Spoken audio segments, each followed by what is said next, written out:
جوا بالداخل لقينا حجر. كوا لورد بوينتون تعال تعال لقينا حجر جوا بالداخل. تعال بسرعة بسرعة تعال جوا.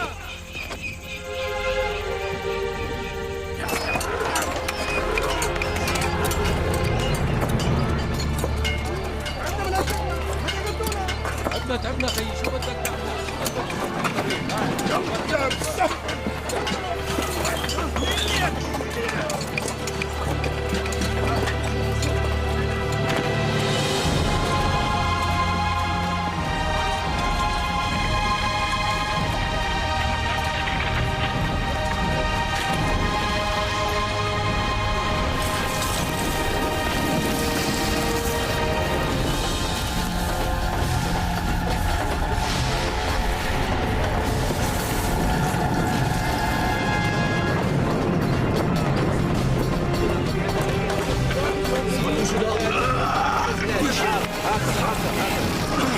شد مزيان شد مزيان. عندك عندك هاي عندك.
Non, merci, je n'en veux pas.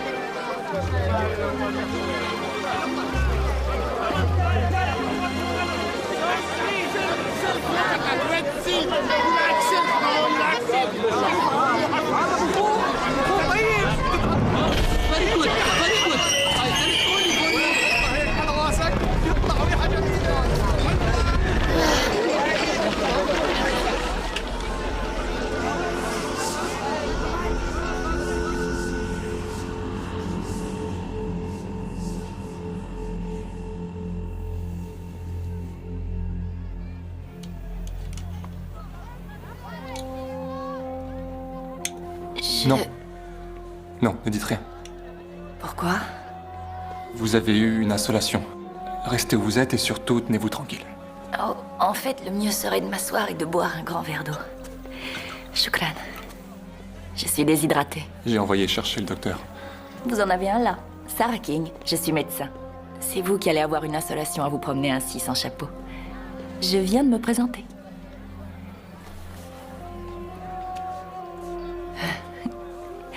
Raymond.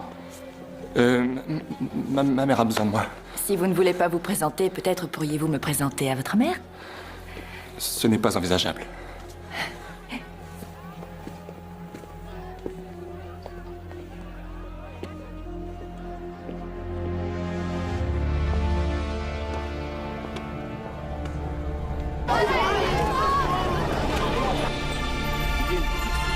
Dans la salle de bain? Oui, le tuyau, c'est sous le lavabo.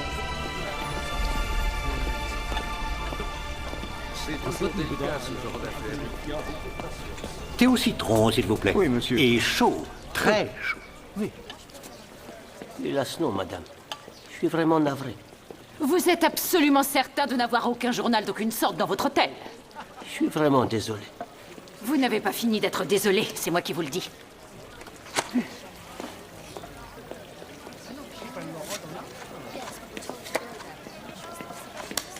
Je t'ai eu, espèce de cochonnerie ambulante. Colonel Carberry, mon vieil ami. Poirot. Hein? Depuis le temps que je voyage, on pourrait croire que je me suis habitué à ces bestioles. C'est de pire en pire. Je ne savais pas que vous vous intéressiez aux antiquités. Oh, quoi, mon vieux? Vous êtes venu pour voir les découvertes de Lord Boyton? Ah non, non, non, je passais par ici. Vraiment? Vous passez pour aller où, colonel? Oh, ça et là. Par ici et par cela. Par là, colonel. Oh oui, si vous voulez. Enfin, dans le coin.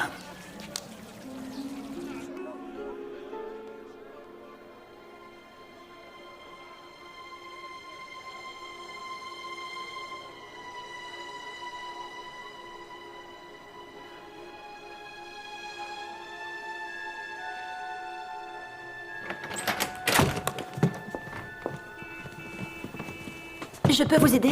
Oh, sœur Agnieszka, vous m'avez fait une de ces peurs.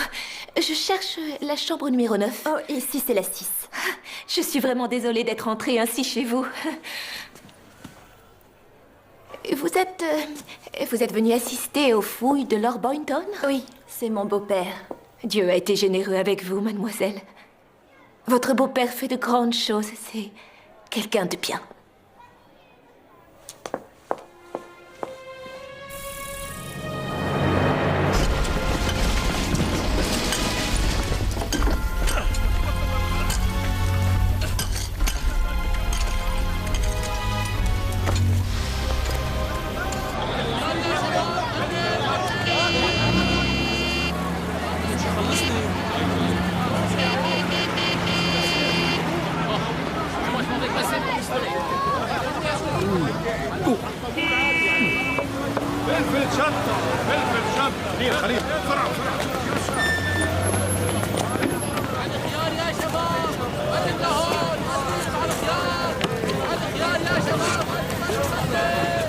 Je peux toujours compter sur vous, n'est-ce pas, pour recevoir le meilleur des services? Merci, merci beaucoup. Shukran. Ah, ces Américains, ils savent s'y prendre, il n'y a pas à dire. Vous n'y pensez pas. Quelle arrogance. Eh, messieurs, attendez, il faut payer, là.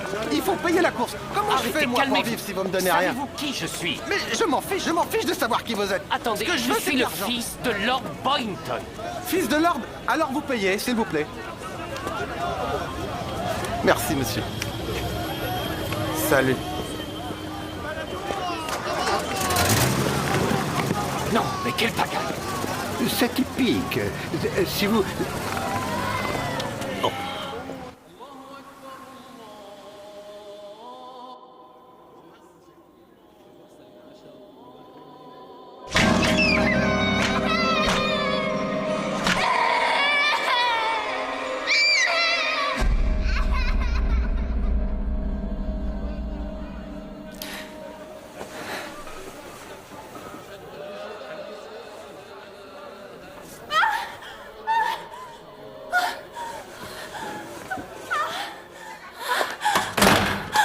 Oh, Ginny. Ça va aller, ma chérie. Ça va aller, c'est fini. Quelqu'un essayait de me noyer? C'était un cauchemar, Ginny. Seulement un cauchemar. Non, c'était un souvenir.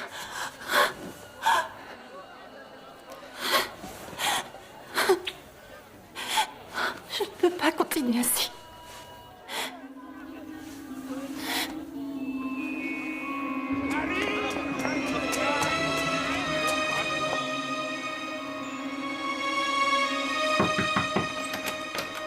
Douze minutes. Tu m'as laissé dormir. Mère, 12 minutes de trop. Je suis désolée. Donne-moi ma canne. Ma canne!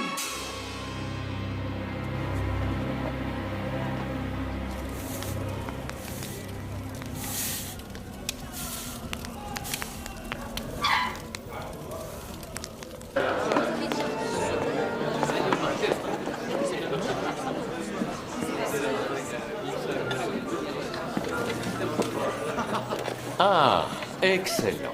Vous voilà. Je suis Léonard Boynton, le fils de votre mari. C'est gentil à vous d'être venu, monsieur Boynton. Carole, mes vitamines. Maintenant, mère? Absolument.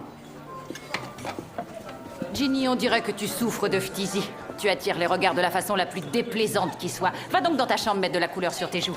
Raymond, ne reste pas là-bas, viens ici. Nourrice, allez donc ailleurs. Vous avez l'air fatigué.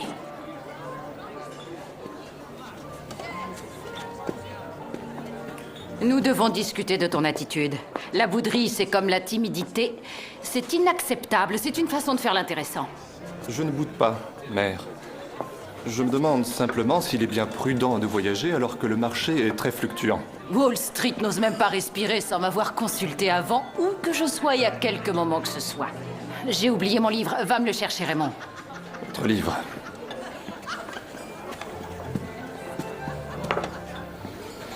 Vous devez penser qu'ils sont complètement loufoques. Attendez de voir le mari archéologue. Je ne peux pas dire qu'il soit psychotique, c'est plutôt un doudingue façon vieille école. Théodore Gérard, nous nous sommes déjà rencontrés. Je suis psychiatre, je vous avais conseillé sur une affaire à Édimbourg. J'avais la barbe. Ah, oui, bien sûr, le psychiatre, je me souviens. Je vous reconnais maintenant. Tout cela n'est qu'une vaste comédie. Le véritable objet de cet exercice, c'est de tenter une réconciliation entre sa progéniture à lui et celle de sa femme. Une famille heureuse parmi les tombes. Il y a donc des désaccords? Là où est Lady Boyton, la musique des sphères célestes ressemble davantage au crissement de la craie sur un tableau.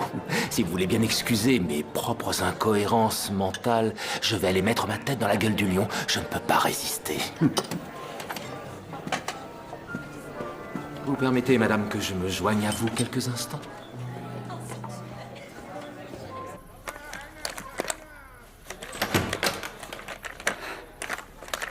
Je n'arrive pas à trouver ces maudites pilules.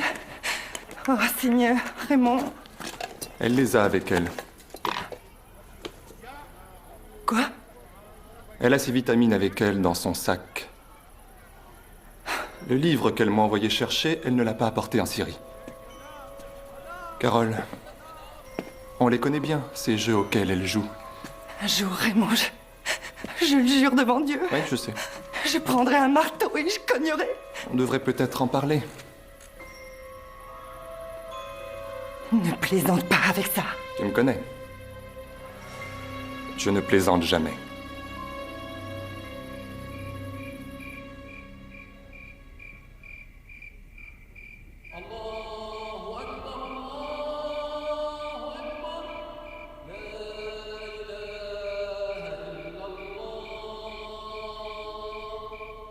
On ne peut plus la laisser nous voler notre vie.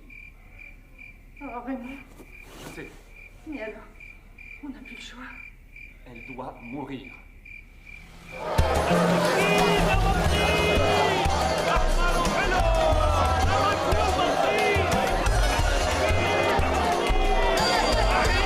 Attention! Non, je n'en veux pas, merci. Bon, laisse-moi. Non, j'ai dit non. Non, je ne veux pas. Allez! On se dépêche! C'est l'heure de partir! Allez! Plus vite, c'est trop lent! On se dépêche, allez! Montez vite tous ces bagages! C'est trop lent! On va être en retard! Montez, messieurs, dames! Montez en voiture! On va bientôt partir! Allez! Monsieur, s'il vous plaît, par ici. Dans cette voiture, s'il vous plaît. D'accord. D'accord. Allez, on se dépêche! Faut partir maintenant! Attache-moi tous ces bagages! Allez!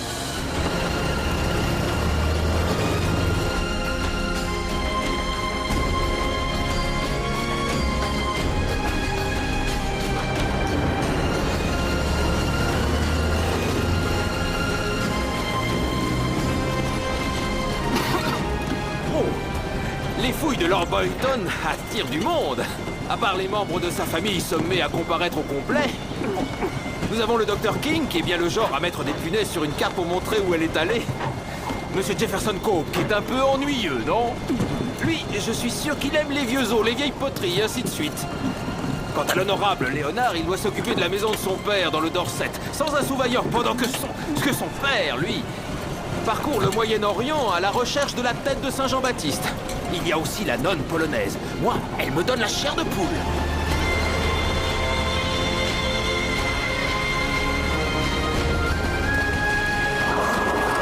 Qu'est-ce qui se passe là devant? Je vais voir, restez où vous êtes. Bougez pas, je reviens. Pas de problème. C'est rien, surtout vous inquiétez pas. Qu'est-ce qu'ils nous volent ces deux-là, hein? Abdullah, Mohamed.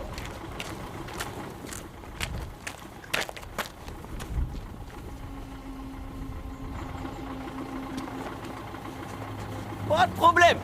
Vous inquiétez pas de problème. Restez dans les voitures.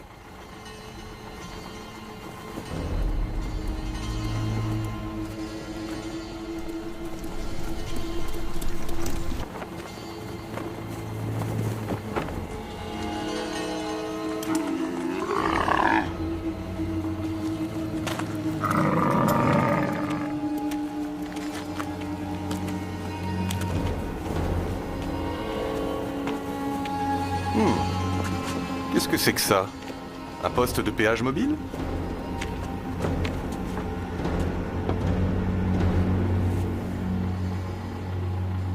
Madame Celia Westholm. Désolé pour ce contretemps, mais j'ai emprunté le chameau et il doit rentrer chez lui. Boyington a découvert quelque chose d'intéressant. Quelqu'un est au courant?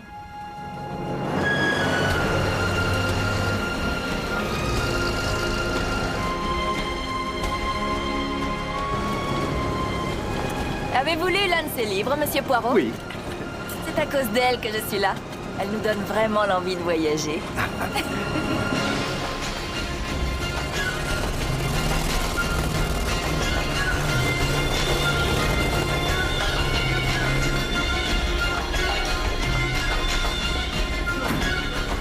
Descendez tous les bagages. Allez, allez. Oh. Dépêchons, dépêchons. Bienvenue, soyez tous les bienvenus. Attention, les Vous amis, avez pas. fait bon voyage? Attention. Je sais, c'est épouvantable. Alors, mes jolies petites fleurs, douces, chaudes et bien fraîches pour tout le monde. Celle-là d'abord. Pour vous aussi, nourrice. Vous n'êtes pas contre, je crois. Hein? Léonard, mon cher fils. Père. Allez, allez. Ah, ma chère et tendre épouse. Qu'est-ce que tu fais, toi? Le repas est à 20h. Vous y êtes tous invités. Allons-y. Raymond? Un vrai réservoir de personnalité boiteuse. Je n'aurais pas voulu rater ça. Hey, viens nous aider. Allez, allez, dépêchez.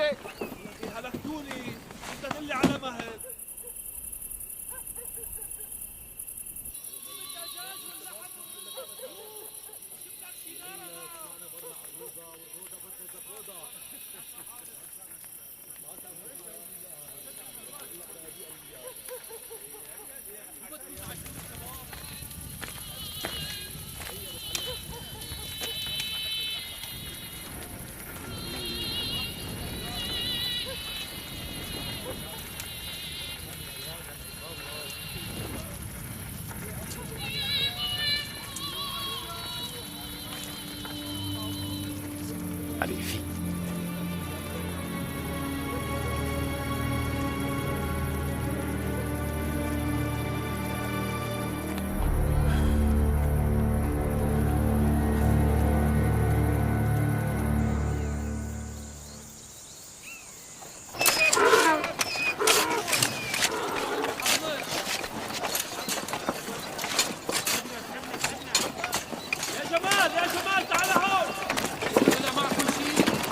Je vois que tu te rends utile, Léonard. C'est bien, fils. Le métier rentre. Au camp, il y a un type qui est aveugle. Tous les soirs, il nous raconte la même histoire, mais avec des variantes. Dans toute la Syrie, on connaît cette légende. La belle-fille d'Hérode Antipas aurait apporté la tête de Saint Jean-Baptiste ici, dans ce pays. Elle l'aurait enterré là où la rivière rencontre la montagne. Je suis allé dans tous les coins de Syrie qui pourraient correspondre à ça. Une rivière qui rencontre quoi que ce soit qui puisse passer pour une montagne. Je suis allé de Krak à Alep. Il ne reste qu'un endroit à explorer, c'est celui-ci. C'est forcément ici qu'est enterrée la tête. Suivez-moi. Allez, venez.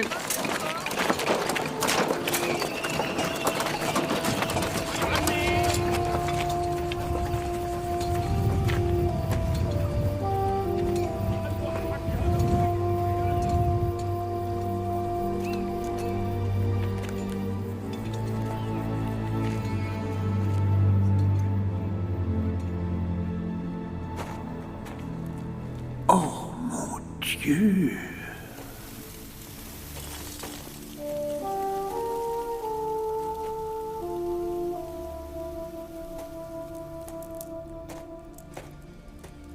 Et ce qui est écrit là parle de Saint Jean-Baptiste? Non. En fait, ce texte raconte une autre légende. Un homme est assis à une table dans une taverne de la ville de Damas. Il lève les yeux et tout à coup, il aperçoit la mort, qui le regarde depuis l'autre bout de la salle. Il crie « Non, mon heure n'est pas encore venue !» Il s'enfuit de Damas. Il chevauche à bride abattue. Il traverse le désert de Samara. Quand il arrive chez lui, il a soif. Debout devant lui, près du puits, se tient la mort. Vous connaissez? Voyant la mort pour la deuxième fois, le cavalier s'écrie « Non, ce n'est pas possible. J'ai échappé à ton emprise en m'enfuyant de Damas. » Mais la mort, très lentement, pose sa main sur l'épaule de l'homme et lui dit « J'ai été surprise moi aussi de te voir. De te voir à Damas. Parce que mon rendez-vous avec toi était programmé pour avoir lieu ici, à Samara. » Quoi que l'on fasse, personne ne peut échapper à son destin. C'est juste. Mon petit Jean-Baptiste, je sais que tu es là. Je peux presque te sentir.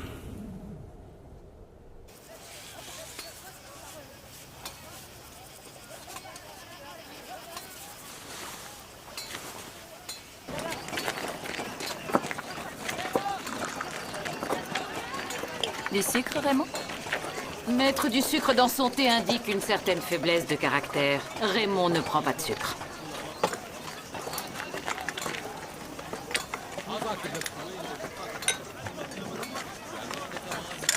Oh, bonjour.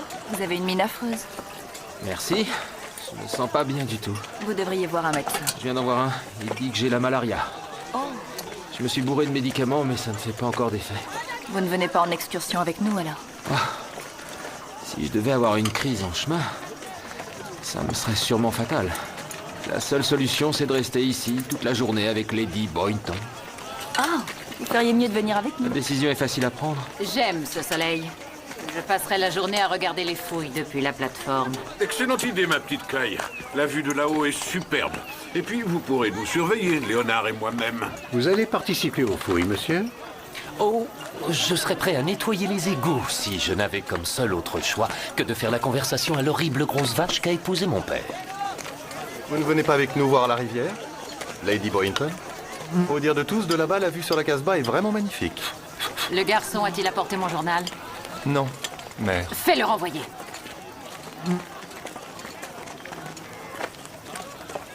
Désolée, mais elle aurait pu vous piquer. Oh. Elle m'a piqué, en effet. La voilà, la sale bête. Oh, laissez-moi regarder. Oh. Ne me touchez pas. Jamais. C'est compris?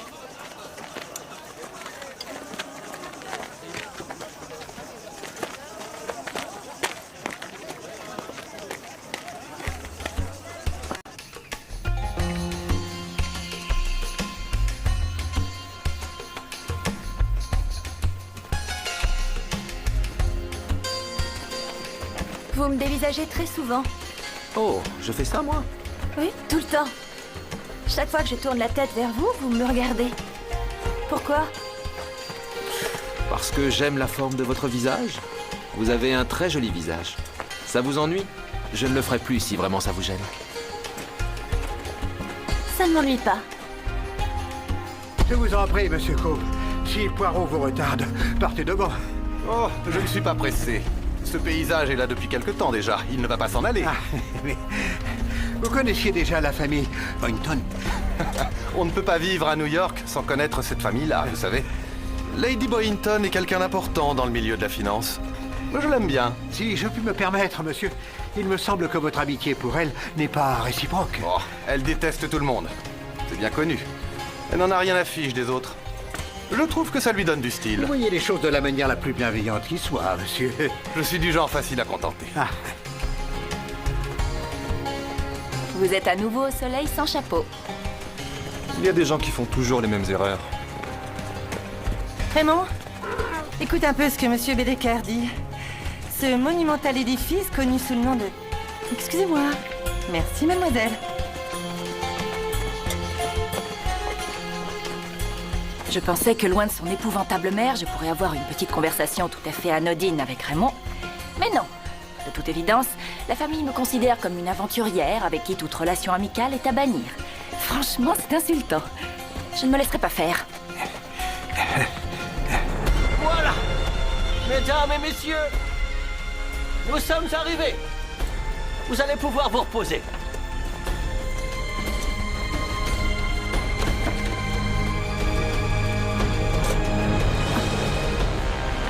Dieu est bon et tout-puissant, gloire à sa grandeur.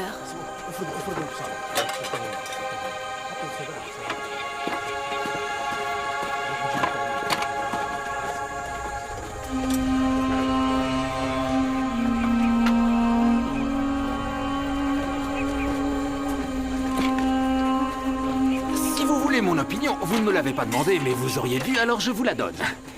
Votre famille devrait écouter ce que dit Monsieur Freud. Il a tenu une conférence l'an dernier dans laquelle il disait « Être américain, c'est déjà terrible en soi, mais mettre de l'argent... Oh, je vais vous examiner.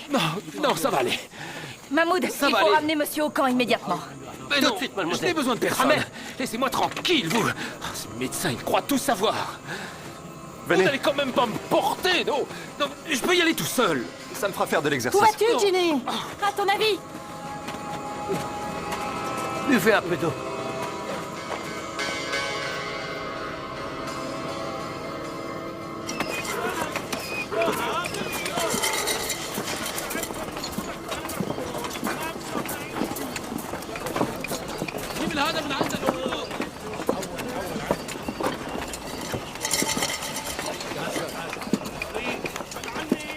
On dirait que tu fais travailler dur tes méninges. Ça a l'air de chauffer dans ton cerveau. Pas vraiment. Je me demandais comment Lady Boynton avait réussi à escalader cette échelle. Ça a dû être pour elle une entreprise périlleuse. Ça t'écorcherait la langue de l'appeler mère. Pour moi. Ou belle-mère, si tu préfères. Oh, il fait drôlement chaud. Très chaud, en effet. Serais-tu assez aimable, Léonard, pour aller apporter à la lady en question un grand verre d'eau? Père, écoutez, désolé, mais êtes-vous totalement aveugle pour ne pas voir la façon dont elle traite tout le monde, sauf vous? Le verre d'eau.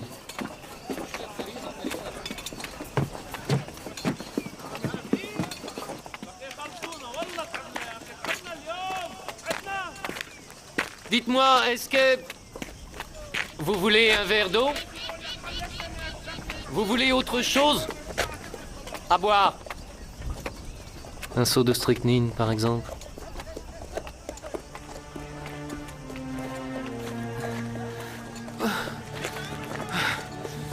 Éloignez de moi tous ces casse-pieds. Je vais parfaitement bien.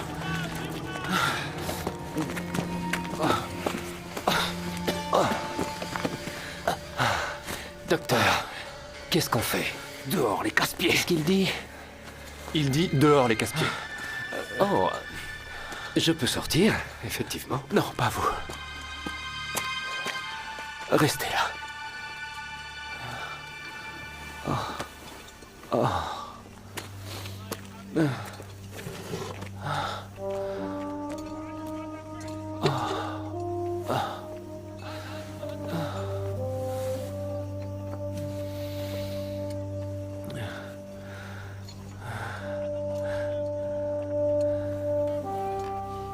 Non, Ginny, je vous en prie. Je croyais... Oui. Je croyais que vous aimiez ma compagnie. Oui, je l'aime, oui, oui. Je veux que vous restiez avec moi. Écoutez, Ginny, ce n'est pas vous qui êtes en cause. Il ne s'agit pas de conquête. Non. Pour moi, c'est autre chose. C'est un plaisir particulier.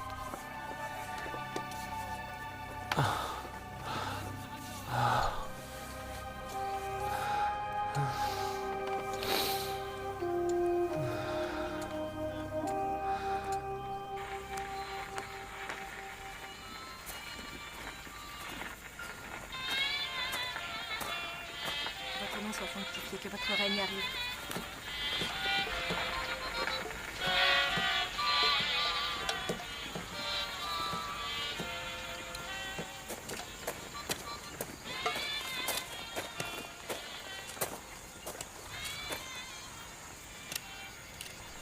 La plupart des gens disent que les voyages élargissent l'esprit. à cause d'écrivains qui, comme moi, insistent là-dessus à longueur de livres. Mais en fait, je doute fort que cela soit vrai. C'est même le contraire. Je crois bien que les voyages rétrécissent l'esprit. On finit par être blasé à force de voir des merveilles. Plus je voyage et plus il devient évident que la seule chose qui compte, ce sont les gens, pas les endroits. Ces Arabes qui racontent des histoires autour d'un plat de couscous dans le camp me fascinent totalement. C'est vrai que cette citadelle est belle, mais quand je la regarde, je pense aux humains.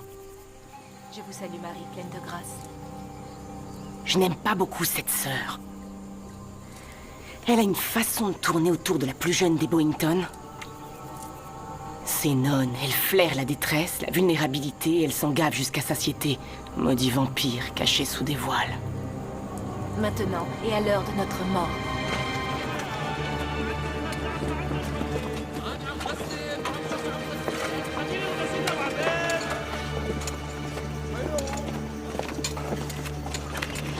Poirot! Ah! Alors, elle est belle cette rivière? Oh, ouais, elle est... Parfait.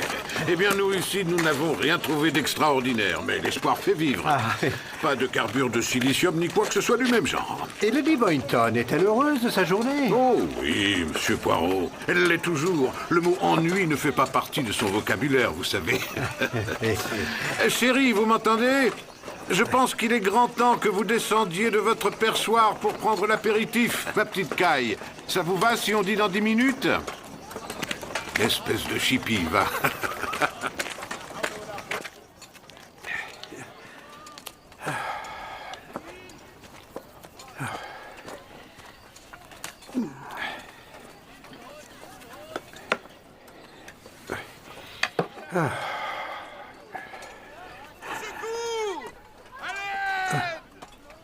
Et voilà, ça commence.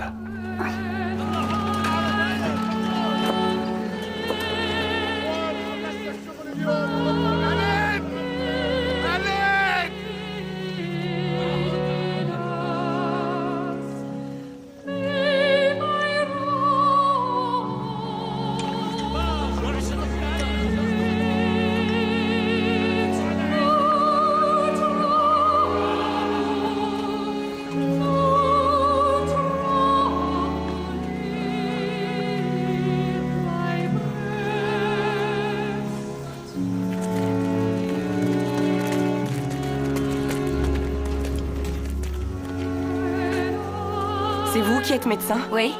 Nous allons voir la mort de près. Suivez-moi.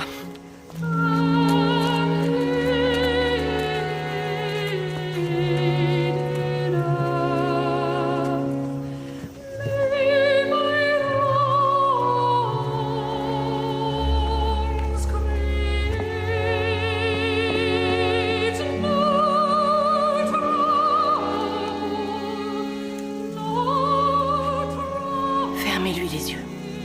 Allez-y, fermez-les.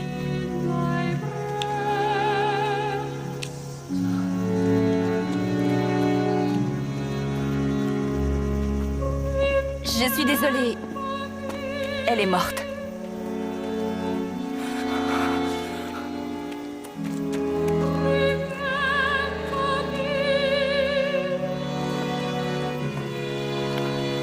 Votre rendez-vous avec la mort, madame,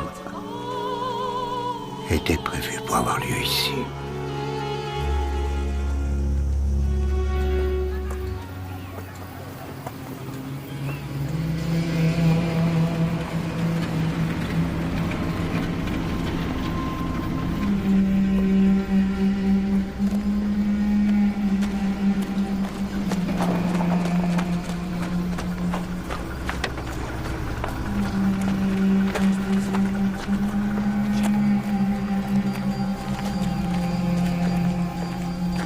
Et voilà que vous arrivez au bon moment, mon colonel.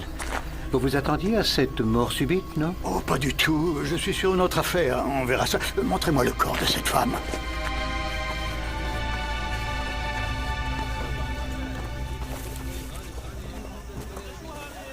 Ah, la voilà.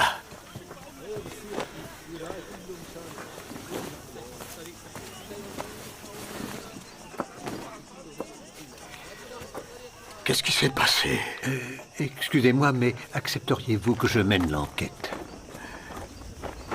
Oui, je l'accepte. Vous vous mariez tous les deux, c'est ça? Je peux jeter un coup d'œil à votre patiente, docteur? Ça va mieux, docteur? Ça peut aller.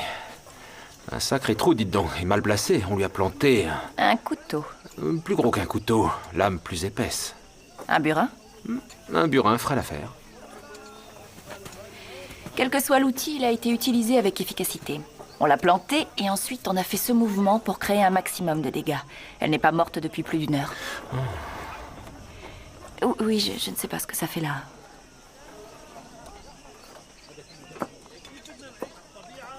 C'est de la cire. Une chose est sûre, il ne faut pas la laisser ici avec cette chaleur. Je vais prendre les dispositions pour faire transporter le corps. Un moment, s'il vous plaît, mon colonel. Excusez-moi. Oui. Il y a beaucoup de choses dans cette affaire qui sont bizarres. Mais vous aussi, vous êtes bizarre, colonel. Vous n'êtes pas ce que vous semblez être. Vous n'êtes pas policier, mais vous savez qu'un crime a été commis avant qu'il n'ait été signalé. Vous avez le rang de colonel, mais j'aimerais savoir qui vous servez au juste. Moi, j'en ai plus qu'assez de votre attitude sibylline. Expliquez-vous, sinon Poirot refuse de se charger de cette enquête. Point. Attitude sibylline? Oui. Poirot, vous n'êtes pas anglais, mais vous êtes un brave gars en qui je peux avoir confiance. La carte que je vais abattre devant vous est une carte qu'il faudra absolument garder secrète. Est-ce que c'est bien compris? Oui. Bien.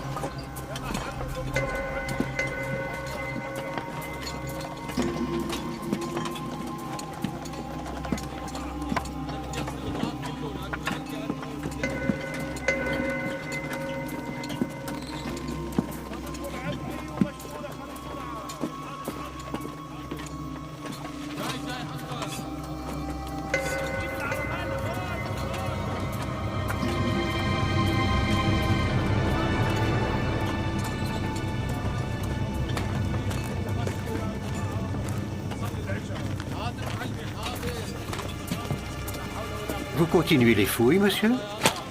J'ai cru comprendre que c'est ce qu'aurait souhaité Lady Boynton. Ah. Je crois que vous étiez...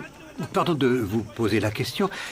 Quelque part dans ce secteur cet après-midi. Oui, non? Poirot, pourriez-vous reporter votre interrogatoire du suspect numéro 1 pour qu'il puisse faire ce qui est nécessaire à la place de son père qui est en pleine détresse? Merci infiniment. Oh, je crois que vous cherchez un burin, non? Remplissez-vous les poches.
Madame, Lord Boynton, puis-je savoir ce que vous lisez? J'essaie de réconforter Lord Boynton avec des passages choisis du jardin parfumé.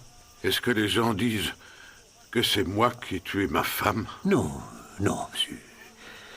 Nous avons tous le même souhait, celui de vous réconforter.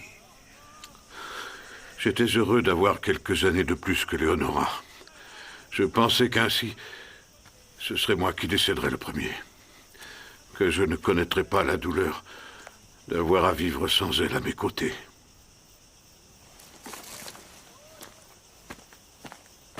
Il faut quand même avouer que la mort de Lady Boynton n'est pas une grande perte pour la communauté. Mais il n'est pas normal, monsieur, qu'une personne meure avant que son heure soit naturellement venue. De plus, Madame Taylor, la nourrice, a beaucoup de chagrin. Ne montez pas sur vos grands chevaux, Poirot. J'essayais simplement de détendre l'atmosphère. Comment l'avez-vous eu, votre journal, monsieur Cope? Je l'ai apporté. Merci beaucoup. Ça ne me vaut rien de jouer les intrépides en bourse. On est toujours avide des nouvelles du pays. Mais dans notre hôtel, impossible d'avoir le moindre journal.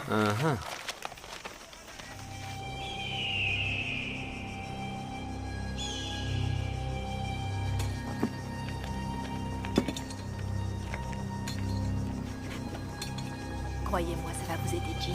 Mon colonel, il est prévu que vos hommes arrivent quand ici? À minuit, normalement. Ah oui. Il faut absolument que dès l'aube, ils fouillent tout le secteur. Les recherches doivent être minutieuses et tout englobées. On cherche quoi? En premier lieu, mon ami, nous cherchons une seringue. Elle a un rôle déterminant dans le crime de Lady Boynton.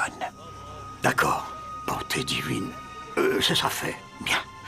Voyez-vous, mon colonel, les voix de mes petites cellules grises commencent à fredonner leurs jolies chansons à Poirot.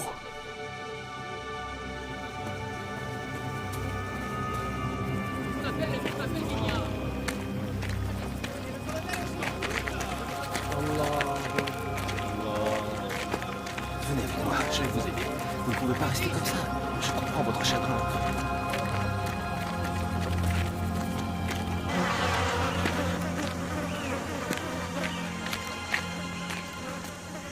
La gorge tranchée. Je ne comprends pas. Ce n'est pas la coutume du pays de cacher la vie et la nourriture de cette manière. C'est barbare.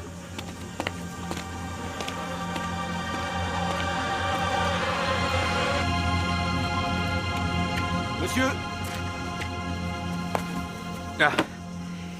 Monsieur. Merci. Écoutez, Poirot, je suis désolé d'avoir été aussi désagréable. C'est perturbant de voir son père secoué de sang. Non, je vous pardonne, monsieur Boynton. Que voulez-vous savoir? J'aimerais savoir si vous avez parlé à votre belle-mère hier après-midi, et si oui, quand exactement? On s'est parlé, il devait être 13 heures, le moment où il fait le plus chaud. Elle était sur son perchoir, avachie comme un monstrueux pudding, depuis votre départ à tous vers la rivière. Et je vous ai dit, on s'est parlé, mais en fait, c'est moi qui ai parlé. Elle m'a ignoré, comme elle l'a toujours fait. Vous voulez autre chose? À boire! Vous savez comment elle était. Il ne fallait surtout pas la déranger quand elle prenait le soleil, mais... Gare à nous si on négligeait de s'occuper d'elle. Monsieur, oui, on a trouvé la seringue. Ah, et où l'avez-vous donc trouvée? Dans la tente occupée par la vieille dame, la nourrice. Ah. Merci.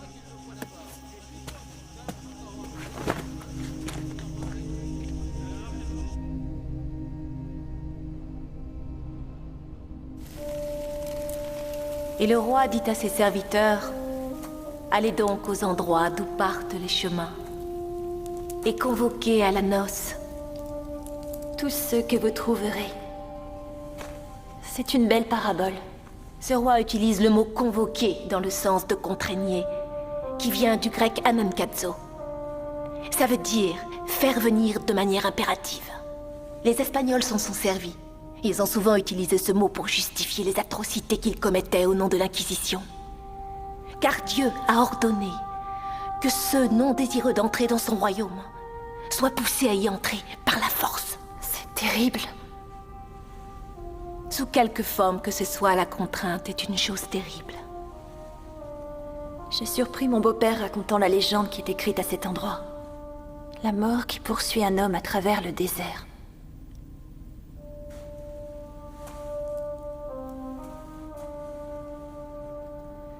Quelque chose m'a suivi jusqu'ici. Quelque chose de mauvais. Dieu vous protège et vous prend sous son aile. Il est dans chaque grain de sable.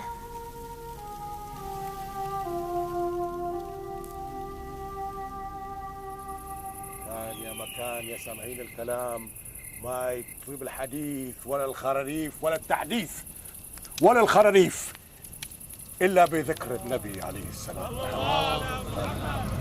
كان يا إخوان ما صار فينا الظهر وكان الخيال هارب من الموت اللي كان يعذب فيه. شاف هو ماشي يركض هارب.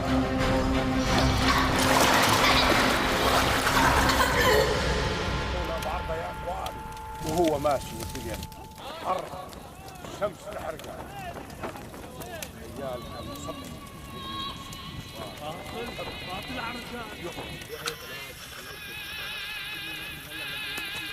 Qu'est-ce qui se passe là? Désolé, messieurs, il y a du sable dans les sillons. Ah oui. Vous avez pris en compte les travailleurs syriens? Oui. Cette affaire n'est pas des plus faciles. Il vous reste encore plein de suspects, mon vieux. Oui, mais la plupart étaient loin du camp au moment où le meurtre a été commis. Et ceci est confirmé par un témoignage irréfutable, le mien. Ils sont restés tout le temps avec Poirot. Oh non, pas Raymond. Il est revenu au camp. Oui, je sais, colonel, je ne l'ai pas oublié. Lord Boynton et son fils sont restés ici. Oui, demain commencent les interrogatoires plus serrés. Il n'est pas très net, ce garçon. Oui, de toute évidence, il y a des choses que M. Cope tient à garder pour lui. Mais laissez-moi vous dire que dans le groupe de personnes réunies ici, il est loin d'être le seul.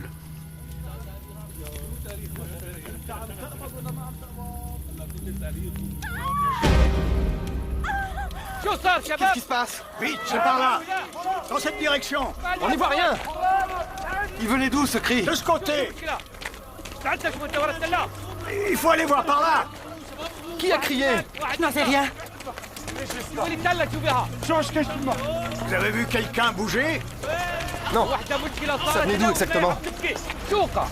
Il s'est forcément passé quelque chose. Là, il y a quelqu'un. Ça alors? C'est Ginny. Tenez-la vite sous la tente. Ça va aller. Ça va aller. Vous deux là, venez par ici.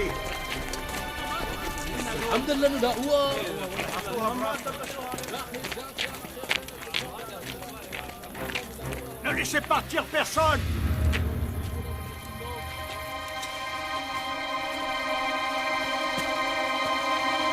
Sœur Agnieszka.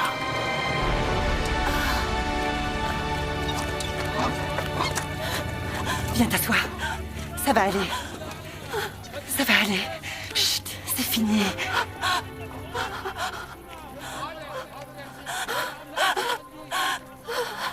Ginny, ça va s'arranger.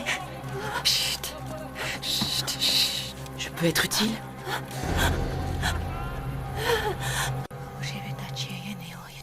Ça pourrait être utile de comprendre ce qu'elle essaie de nous dire. Elle n'essaie pas de nous dire quoi que ce soit, elle parle à Dieu. Vous connaissez le polonais? Pas besoin. On voit bien que cette jeune femme est en train de prier. Joli travail, docteur. Vous croyez pas qu'on devrait la ramener à l'hôtel? Demandez au docteur King. Vous êtes le doyen des médecins de ce camp? Oui, mais vous êtes plus jolie et plus habile en couture que moi. Et puis la bonne sœur est votre patiente. Moi, j'ai assez à faire avec la vieille nourrice. Non. Ce que j'ai fait là est temporaire, il faut la ramener à l'hôtel. Cela nous fera du bien. De tous retourner à l'hôtel, ce sera plus facile pour Poirot. Aveniamda. Aveniamda. C'est du latin. Pardonnez-lui. Poirot connaît peu le latin, mais je crois que cela désigne un homme ou une femme. Mes hommes peuvent rechercher celui Non, c'est inutile de demander cela à vos hommes, colonel. L'agresseur de sœur Agnieszka ne s'est pas enfui. Il y avait un homme. Il m'a suivi à travers le désert. Je me suis réveillée et il essayait de me mettre un sac sur la tête. Un esclavagiste. C'était à prévoir. On croit que les marchands d'esclaves n'existent plus, c'est faux. J'ai vu la cave aux esclaves sur la plage de Mangapoigny. 100 personnes entassées dans un espace pas plus grand que cette tente. Alors je me suis jetée sur le sol pour tenter de lui échapper. Quand j'ai levé les yeux, j'ai vu... Vous avez vu sœur Agnieszka se battre avec votre agresseur. Alors, vous avez essayé de lui venir en aide. Et vous avez frappé l'homme avec quoi? Une pierre. Et comme vous étiez terrorisé et qu'il faisait noir, vous avez accidentellement frappé votre amie et protectrice. Maintenant, vous allez essayer de dormir, si vous pouvez. Parce que demain, nous devrons affronter les rigueurs du voyage de retour. Approchez-vous, Ginny. Je vais vous raconter une histoire. Voici la légende de Gilgamesh.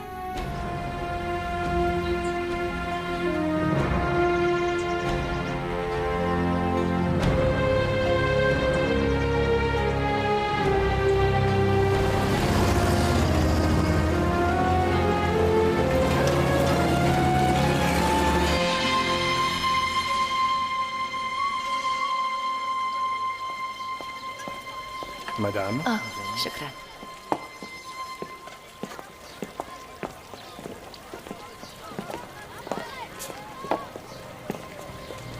Elle va s'en sortir? La sœur. Oh, Dieu seul le sait. Et vous?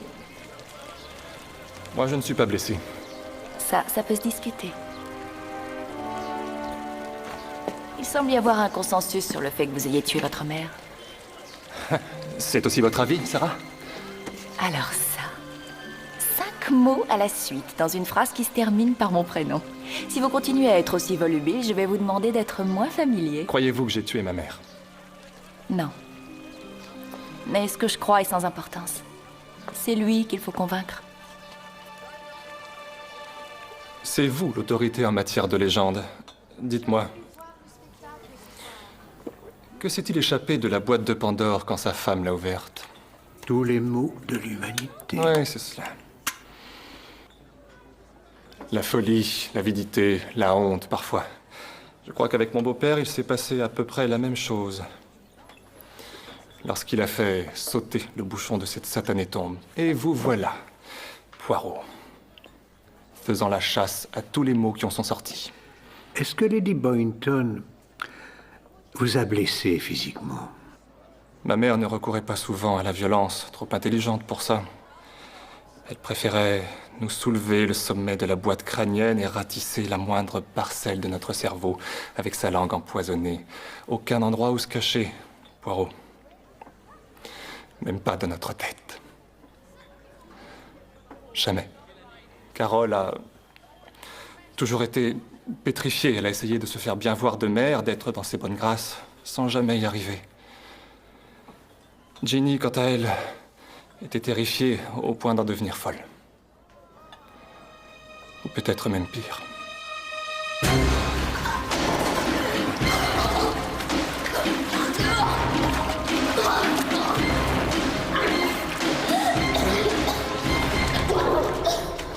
Avez-vous assassiné votre mère, monsieur? Non. Mais uniquement parce que je n'ai pas eu le courage de le faire. C'était un monstre.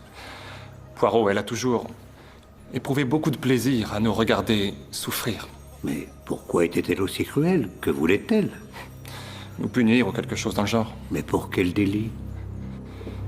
Nous étions les enfants de quelqu'un d'autre.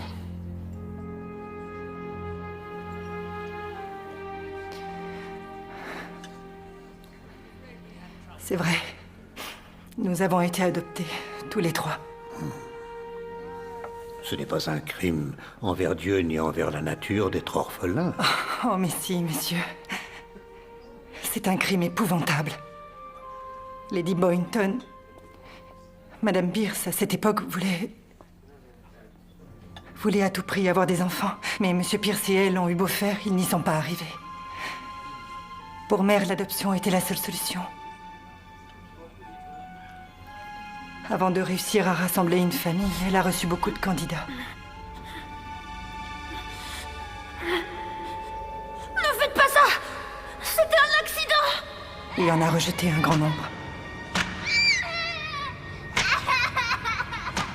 Oh oui, monsieur, beaucoup d'enfants nous ont été présentés comme nouveaux frères et sœurs. Mais le jour d'après, ils retournaient sans doute à l'orphelinat. Une petite fille est restée plus longtemps. Les couples levaient. Elle a fini par partir, elle aussi. Il ne restait plus que les heureux élus, Raymond, Carole et Ginny. Je ne comprends pas. Mademoiselle Ginny n'était pas née à cette époque. Qui était cet autre enfant? Je n'en sais rien. Je ne me rappelle pas qui était cette autre fillette. Cette marchandise avariée.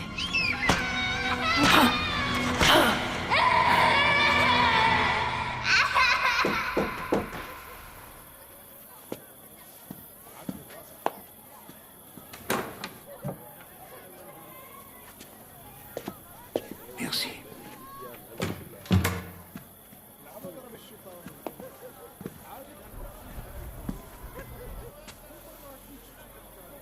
Qui était cet enfant que vous avez battu, madame?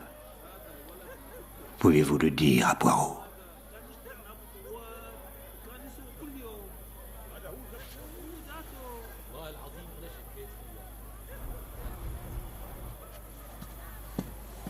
Leslie. Oui, Leslie. Pouvez-vous m'en dire plus sur Leslie, madame? Vous avez dû la frapper. Pourquoi fallait-il donc la punir? Je faisais ce qu'on me demandait de faire.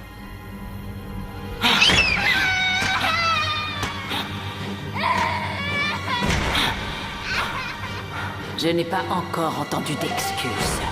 Loin s'en faut. Encore, Maurice.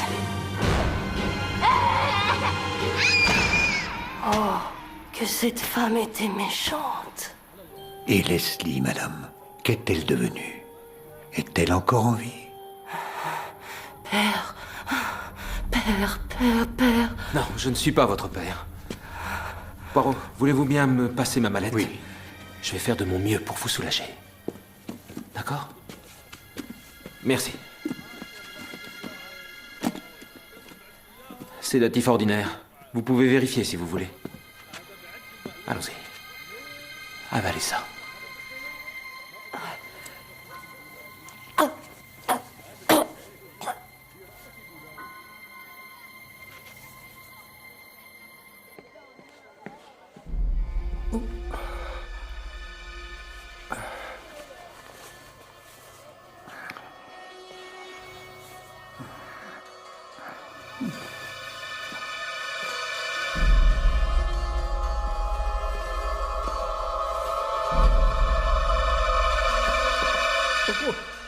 Monsieur Cope. Avez-vous un instant à m'accorder? Mais bien sûr.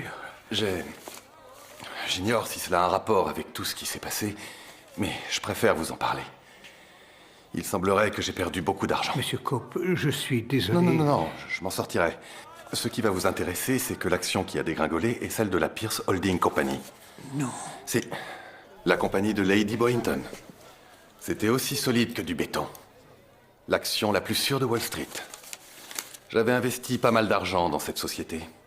Mais pendant notre absence, il y a eu des rumeurs sur la vraie valeur de la Pierce Holding Company. Ces choses-là, ça va, ça vient. En général, Lady Boynton se levait pour parler. Elle ordonnait à tout le monde de se taire et de s'asseoir. Et aussitôt, le calme revenait. Mais elle n'était pas là. La rumeur s'est transformée en panique, puis ce fut la débandade. La compagnie a volé en éclats. Les actions ne valent plus rien.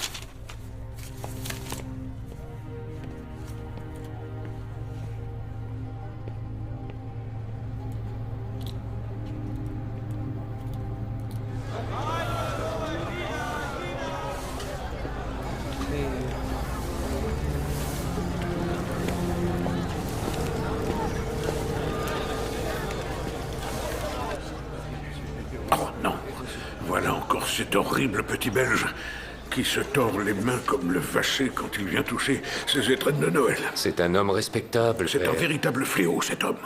Monsieur, vous venez boire quelque chose parmi les endeuillés? Non, merci, Lord Boynton. Merci. Ah, pour l'amour du ciel, asseyez-vous, Poirot. Vous allez me donner une indigestion en nous toiser comme ça. Merci. Je suppose que vous allez m'interroger, comme tous les autres. Je me trouvais près du lieu du crime, et j'imagine que les biens de ma femme vont me revenir, donc... Les biens de Lady Boynton, puis-je savoir en quoi ils consistent principalement? Dieu seul le sait. Je ne me suis jamais occupé de l'argent. Ma femme subventionnait les fouilles que je faisais au fur et à mesure. Tu es au courant, Léonard? Raymond en a certainement une idée plus claire, mais ça doit équivaloir à un bon paquet de billets. Vous en doutez, monsieur? Durant notre séjour ici, en Syrie, il s'est produit une véritable catastrophe financière. La Pierce Holding Company est entièrement désintégrée. La mort de Lady Boynton, semble-t-il, ne suffisait pas. Il a fallu qu'il ne reste plus aucune trace d'elle sur Terre. Ça va peut-être vous surprendre, Monsieur Poirot, mais je sais très bien que Lady Boynton n'était pas universellement adorée. Comme beaucoup de femmes qui savent ce qu'elles veulent, elle s'est fait des ennemis avec beaucoup de facilité, mais je ne fais pas partie de ces ennemis. J'aimais Léonora. Je l'aimais et je n'ai pas honte de vous le dire à vous et à mon fils.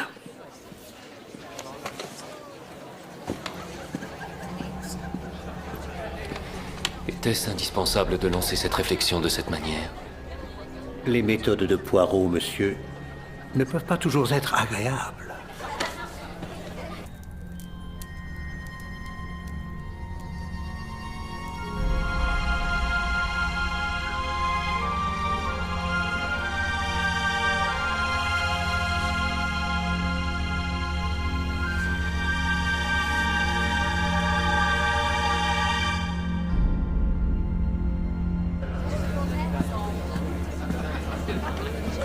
Mesdames, excusez-moi, madame, aviez-vous rencontré Lady Boynton avant votre arrivée ici? Oui, j'ai dû la croiser une fois. Quand était-ce, madame? Lady Boynton était à une soirée dans laquelle j'étais moi aussi. Un homme me l'a désignée et m'a raconté des tas de choses sur elle, notamment la façon dont elle traitait ses enfants. J'ai alors décidé de ne pas lui être présentée pour n'avoir aucun contact avec cette bonne femme qui était parfaitement odieuse. Quel est le nom de cet homme qui était si bien informé? Je n'en sais rien, je ne lui ai pas demandé. J'ai souhaité sa mort, moi aussi. Au cas où vous vous poseriez la question. Elle se mettait en travers de mon chemin. Elle en vit, Raymond n'osait pas me regarder dans les yeux. Dois-je donc vous considérer comme suspect dans cette affaire, mademoiselle? Considérez-moi comme une fille qui s'est énormément investie dernièrement dans une relation qui n'a mené nulle part et qui a décidé, maintenant qu'elle a trouvé ce qu'elle voulait, de tout faire pour l'avoir. Bravo! Mais malheureusement, cette résolution vous a déconcentré, ma chère Sarah. C'est un petit truc que j'ai appris quand j'étais à Vienne. Vous voyez, quand on s'y attend le moins, le fou est prêt à toutes les folies. Échec et mat.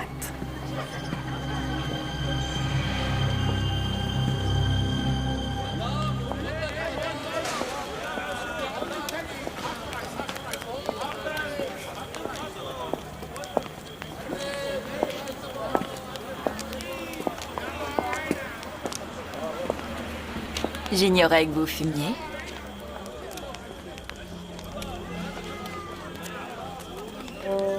Je ne fume pas. Je ne fume plus, j'ai arrêté. Vous avez arrêté depuis que vous avez jeté votre cigarette. Votre détermination est impressionnante. Vous avez bien tenu 6 secondes. Continuez à parler, je tiendrai jusqu'à 10. Si je ne vous avais pas parlé, auriez-vous continué à me regarder? Allez donc savoir. Vous êtes un homme étrange. Ça vous dérange? Pas nécessairement. Raymond. Ouais. Il est temps maintenant de m'embrasser. Ouais.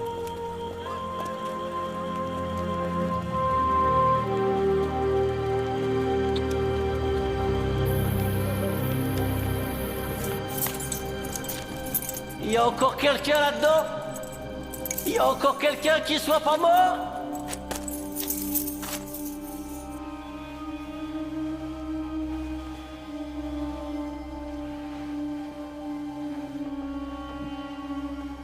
Twoje, bądź wola Twoja, jako w niebie, tak i na ziemi.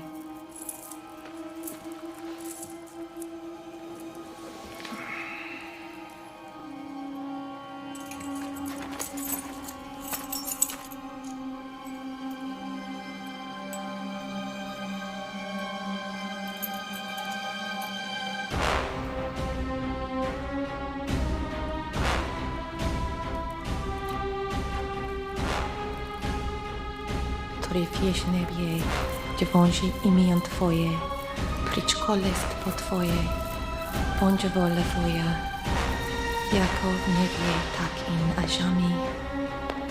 Ave niemda, Ave niemda, Ave niemda. Przyjdź królestwo.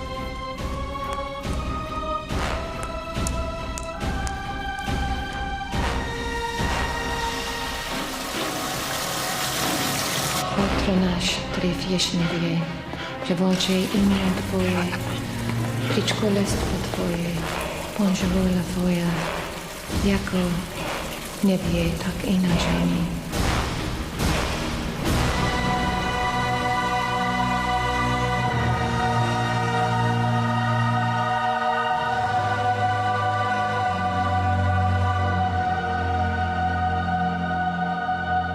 Ils l'ont trouvé.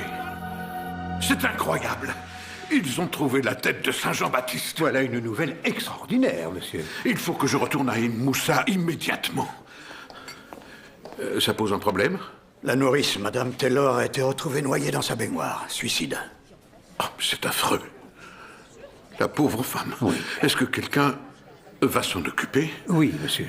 Parce que moi, je dois retourner là-bas, à la citadelle. Je ne peux pas. Vous comprenez? Bien sûr. Morale de l'histoire, si vous voulez que votre employeur s'intéresse à votre mort, il vaut mieux que vous ayez 2000 ans. Ah. Oh, j'allais oublier de vous donner ce document. Service de l'immigration, vous avez tous les détails. Et là, au dos, la liste des employés. Merci. Comme vous me l'avez demandé, j'ai aussi parlé à Mahmoud. Certains de ces hommes racontent entre eux que quelqu'un rôdait autour de l'échelle de la plateforme l'après-midi du crime. Un arabe, mais pas l'un des leurs.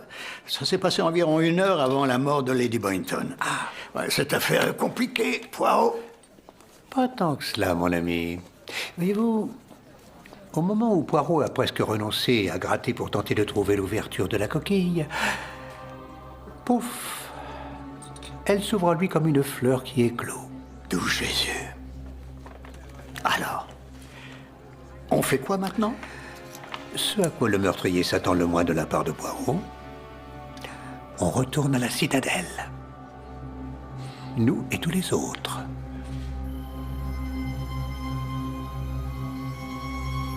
Notre Père qui êtes aux cieux, que votre nom soit sanctifié. Votre règne arrive. Et oui, maintenant. Soit faite, sur la terre comme au ciel. Amen.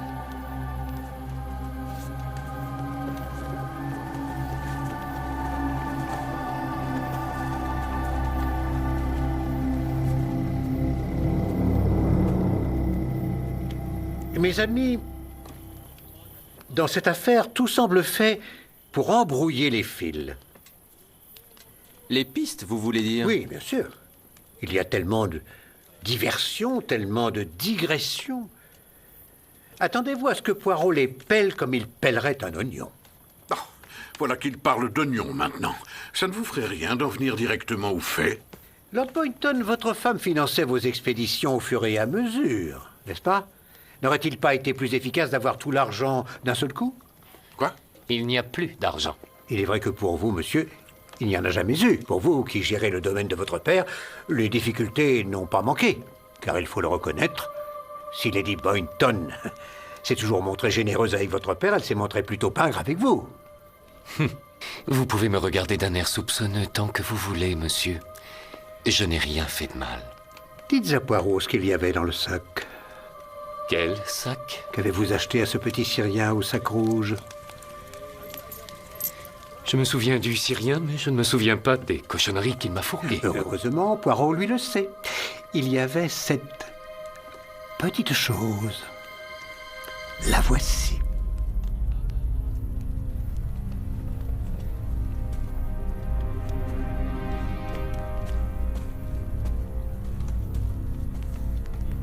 Voilà. Voilà quoi?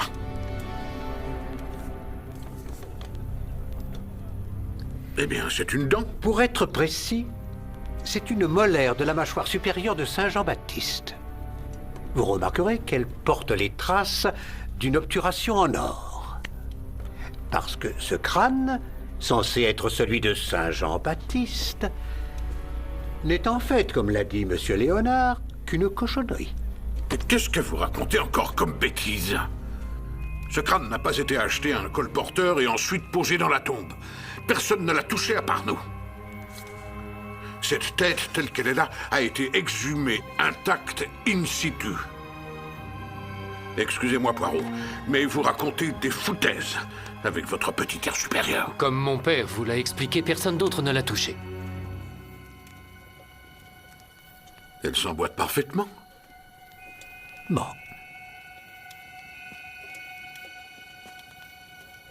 Je ne comprends pas.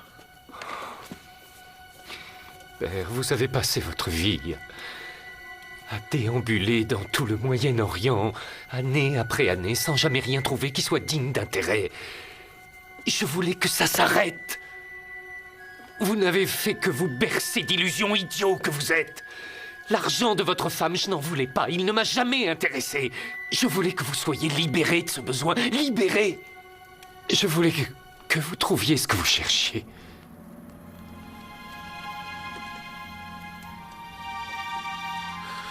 Vous permettez que je fasse un tour dehors?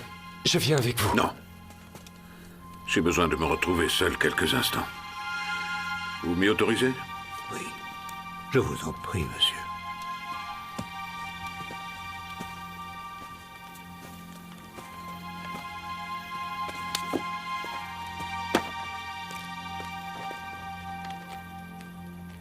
Et maintenant, vous trois. La litanie de cruauté que vous avez dû endurer, les incessantes humiliations. Quand on multiplie ces incidents à l'infini, la corrosion de l'esprit est inévitable et insupportable. Pas étonnant que vous ayez souhaité voir Lady Boynton morte. Poirot vous a entendu, vous, mademoiselle Carroll, et vous, monsieur Raymond, murmurer qu'il fallait que votre mère meure. Quant à vous, Dr. King, de votre propre aveu, vous souhaitiez aussi la mort de Lady Boynton. Vous avez assez perdu de temps et vous vous êtes décidé à ne pas en perdre davantage. Que savons-nous de vous, au juste, monsieur Cope? Moi? Pouvez-vous me montrer votre passeport?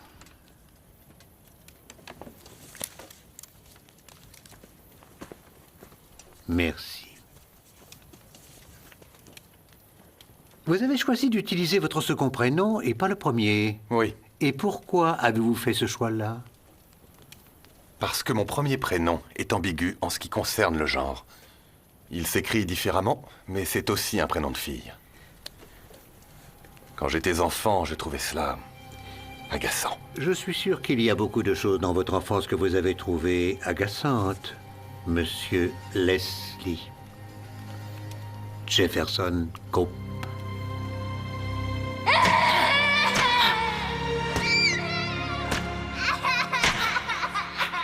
Je n'ai pas encore entendu d'excuses. L'enfant qui a été roué de coups si violemment sur les ordres de Lady Boynton n'était pas une fille, contrairement à ce que mademoiselle Carroll a toujours cru. Non, c'était un garçon dont le prénom était Leslie. Si vous savez tout cela, vous devez aussi savoir que je n'ai pas tué. Lui ôter la vie ne vous aurait pas apporté toute la satisfaction souhaitée, non. Vous avez voulu lui rendre l'existence insupportable, l'avilir, l'humilier, la blesser. Comme elle, vous avez blessé enfant. Pour Lady Boynton, l'argent et la position sociale étaient très importants, alors vous avez décidé de la priver des deux à la fois. Je peux toujours compter sur vous, n'est-ce pas, pour recevoir le meilleur des services? De quel service en particulier parliez-vous? Vous êtes absolument certain de n'avoir aucun journal d'aucune sorte dans votre tête? Je suis vraiment désolé. Celui de soustraire à la vue de Lady Boynton tout journal, afin de la garder dans l'ignorance de la panique que vous aviez vous-même déclenchée pour détruire son empire. Ah, ça ne me vaut rien de jouer les intrépides en bourse. Dans notre hôtel, impossible d'avoir le moindre journal. Votre vengeance était ainsi accomplie.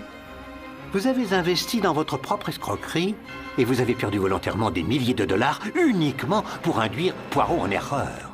Oh, monsieur Cope. Il semblerait que j'ai perdu beaucoup d'argent.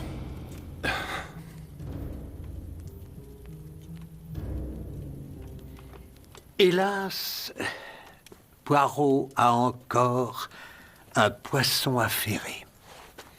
Et ce poisson-là est parmi les plus gros que l'on puisse trouver. Le colonel, mes amis, n'est pas un policier. Il a été engagé par le ministère des Affaires étrangères et sa mission en Syrie est de découvrir et de détruire un réseau de traite des blanches, l'enlèvement et la vente de femmes dans un but très précis et très particulier. Pardonnez-moi, mesdames. Je savais que ça existait. Des femmes syriennes. Selon ce que le client demande. Des femmes européennes? Oui. C'est moi qui voulais.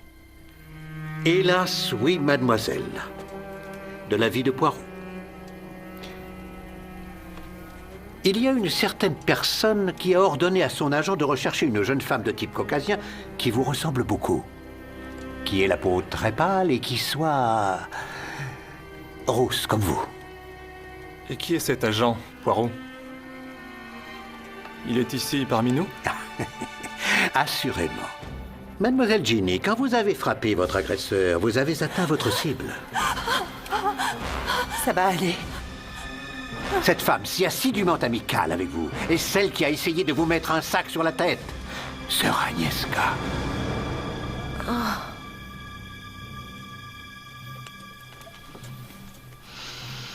Allez pourrir en enfer!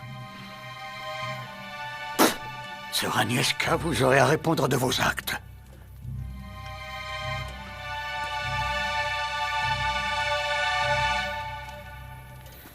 La clé du meurtre de Lady Boynton, ce n'est pas qui, c'est quand. Madame Celia, avez-vous des enfants? Non, je n'en ai pas.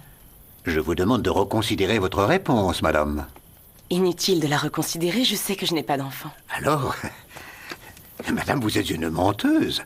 Vous avez une fille, elle est parmi nous, ici même. C'est vous qui êtes un menteur. Et votre mensonge est du plus mauvais goût. Alors vous la reniez comme vous l'avez renié bébé. Osez lui avouer que vous êtes sa mère. Vous avez une énorme dette envers elle. Vous lui devez beaucoup d'amour, madame. Je n'avais pas d'autre choix. Pas d'autre choix. Quelle était votre fonction parmi le personnel de Lady Boynton, enfin, madame Pierce à cette époque? La plus jeune domestique. Oui, c'est ça. Servante de la plus basse catégorie dont le rôle est de nettoyer, pas de tomber enceinte, des œuvres d'un ami de votre patronne. La femme à qui vous avez abandonné votre propre enfant le jour de sa naissance. Est-ce que c'est moi? Non, mademoiselle Carole. Non, ce n'est pas vous. Oh, mon Dieu. Je suis vraiment désolée.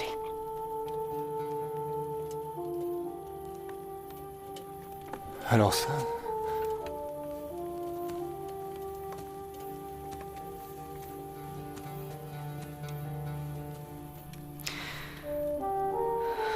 Vous m'avez mise au monde et vous m'avez donné à ce monstre.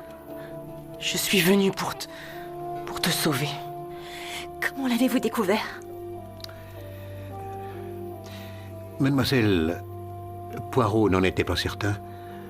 Pour l'être, il a dû attendre cet instant que nous vivons. Non, mademoiselle. Mon colonel Poirot vous remercie infiniment pour les registres de l'immigration qui montrent que 3 semaines après la venue au monde de l'enfant, Celia Westhome est arrivée sur les côtes d'Irlande pour être prise en charge par des nonnes. Votre petite fille vous avait été retirée. Vous deviez vous cacher. Garder votre honte pour vous. Mais vous n'avez pas voulu devenir une paria, non? Vous vous êtes réinventé en devenant un esprit libre.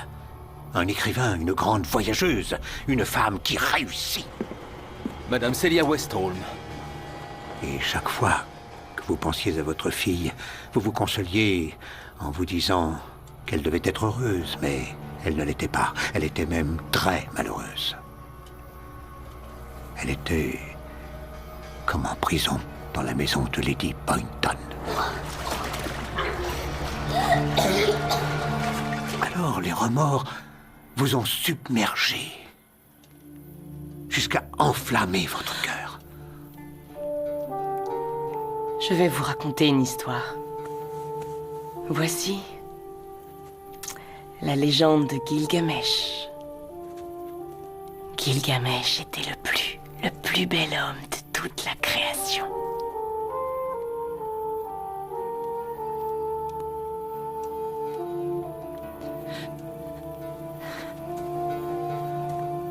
Alors vous êtes parti à la recherche du père de votre enfant à Vienne, bien loin de vos voyages habituels, et vous avez décidé, en accord avec cet homme retrouvé, d'enquêter pour vérifier si ce qu'on avait dit sur la cruauté de Lady Boynton était vrai.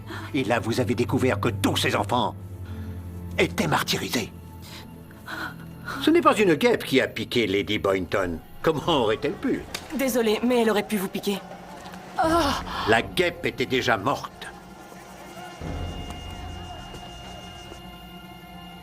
C'est vous qui l'avez piqué. Avec ceci. Vous avez ensuite remis la seringue au docteur Gérard qui l'avait préparée. Elle m'a piqué, en effet. Il l'a nettoyée et l'a mise quelque part dans la tente de la nourrice, Madame Taylor, afin qu'elle soit impliquée. C'est grotesque. Qu'est-ce... Il y avait quoi dans cette seringue? Une concoction de votre invention, docteur Gérard, probablement à base de morphine. On ne tue pas une femme de la taille de la Boynton avec quelques gouttes de morphine. En effet, vous avez raison. Docteur, vous faites semblant de peu connaître ce genre de médicaments alors que vous êtes un grand expert. Vous avez salué Poirot en lui demandant s'il se souvenait d'Édimbourg et du psychiatre qui portait une barbe. Poirot n'oublie jamais rien. Lorsqu'à Édimbourg, vous êtes venu à la barre pour parler des troubles mentaux, le greffier du tribunal a lu vos qualifications. L'anesthésie, docteur, était votre spécialité longtemps avant la psychiatrie. Non, bien sûr, vous ne pouviez pas tuer Lady Boynton avec cette dose-là, mais vous pouviez mettre son système nerveux hors de contrôle. L'empêcher de faire le moindre mouvement, l'empêcher de parler. Lady Boynton, qui prétendait être une amoureuse inconditionnelle du soleil, rôtissait sur la plateforme sans pouvoir dire un seul mot. Ingénieux, monsieur. Et cependant tout à fait grotesque. Lady Boynton n'est pas morte d'avoir rôti au soleil, non, elle a été poignardée. Vos tours de passe-passe avec les médicaments ne s'arrêtent pas là. Vous vous en êtes injecté pour simuler les symptômes de la malaria. Symptômes tellement authentiques que vous avez réussi à tromper le Dr King. Je vais vous examiner. Non, ça va aller. Mahmoud, il faut ramener monsieur au camp immédiatement. Mademoiselle Ginny est restée près de vous. Comment l'avez-vous remercié de sa gentillesse? En lui donnant un autre sédatif de votre invention. Pour consolider votre alibi. Un peu plus tôt, vous aviez tranché la gorge d'une chèvre et mis une certaine quantité de son sang dans une boule de cire. Vous avez caché cette boule dans les plis des vêtements de votre victime. Avec la chaleur, elle allait forcément fondre. On ne prend jamais assez le soleil. Quoi? Vous auriez pu la tuer à ce moment-là, mais vous vouliez qu'elle souffre le plus longtemps possible. Parlez plus fort. Je ne ferai rien pour vous si vous ne parlez pas plus fort. Vous avez utilisé la boule de cire contenant du sang pour nous tromper sur l'heure de la mort. C'est cette cire que Poirot a découverte sur les vêtements de Lady Boynton, sur le sol de la plateforme et sur une poterie juste en dessous. Cette cire a fait penser à Poirot qu'il y avait un complice. Et puis, vous avez attendu patiemment que la cire fonde complètement. Le sang de la chèvre s'est alors répandu, suggérant au regard profane qu'elle avait déjà été poignardée. Et finalement, ce cri qui s'est élevé pour dire au monde que Lady Boynton était morte. Mais elle ne l'était pas. Non, pas encore.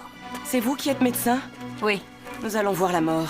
De près, suivez-moi. C'est seulement à cet instant que la mort allait rencontrer sa victime. À la vue de tout le monde, à la vue de Hercule Poirot en personne. Vous, Madame Celia, vous avez tué Lady Boynton de vos propres mains, comme vous l'avez recommandé le docteur Gérard, pour étouffer votre rage. Cela n'a pris que quelques secondes. Même le docteur King s'y est laissé prendre. Elle a cru que Lady Boynton était morte plus tôt.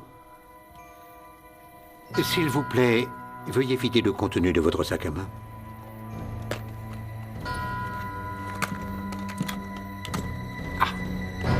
Oui.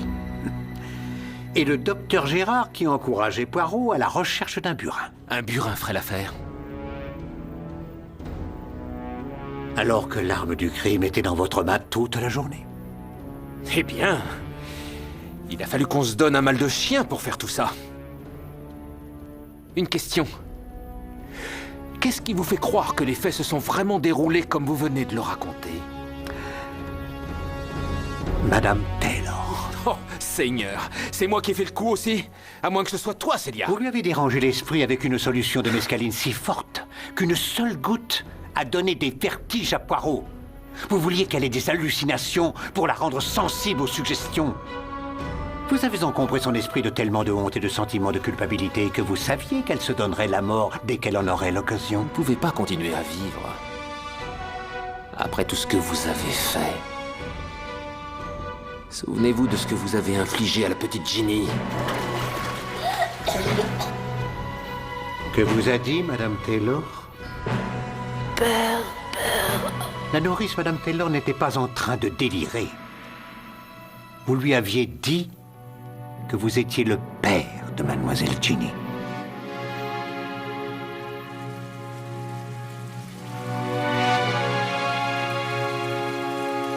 C'était le portrait de maman et de papa. Ginny, tu comprends maintenant pourquoi j'ai dû décliner ton offre d'affection particulière. Nous voilà dans un joli pétrin. Nous sommes venus pour te sauver. Et, au lieu de ça, on a tout gâché. Merci, Théo. De rien, ça fait partie du service. Ce sera sans supplément.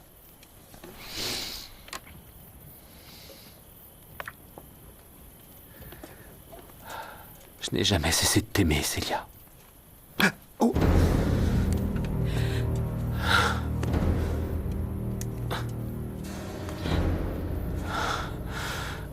Soyez prudent avec celle-ci, Poirot. C'est de la digitaline. Son action est, comme vous le verrez, irréversible. Je suis désolé. On avait espéré que ça ne finirait pas comme ça. Oh. Oui, Célia, oui. Là. Oui.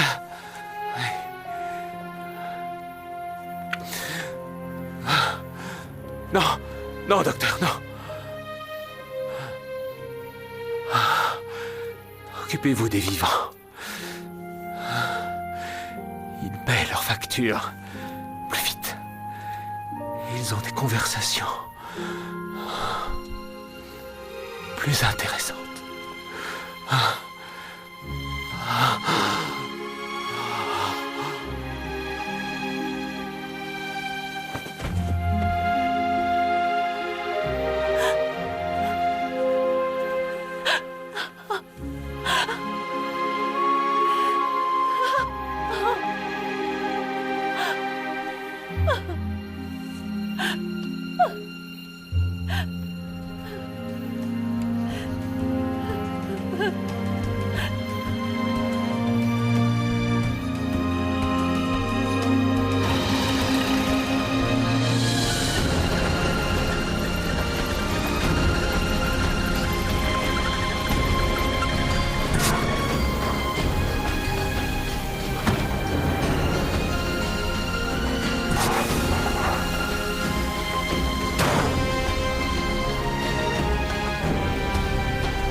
Monsieur? Ah, je viens de discuter avec Lord Boyton et il se dit totalement guéri de l'archéologie. Il a discuté? Oui. Monsieur Raymond, au sujet de la boîte de Pandore, la légende dit que, une fois que tous les maux de l'humanité se sont échappés, il ne restait plus qu'une seule et unique chose, une toute petite chose très très frêle. Elle a suivi les maux à travers le monde. C'est l'espoir. Au revoir, la jeunesse.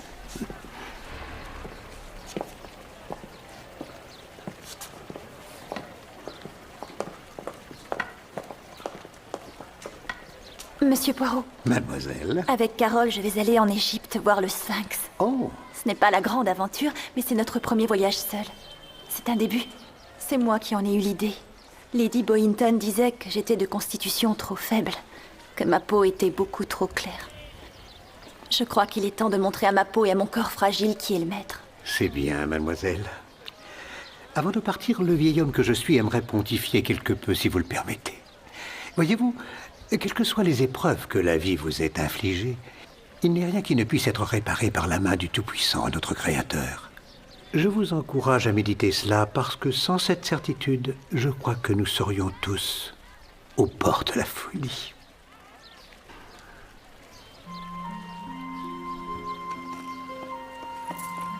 Je vous salue, mademoiselle. Au revoir.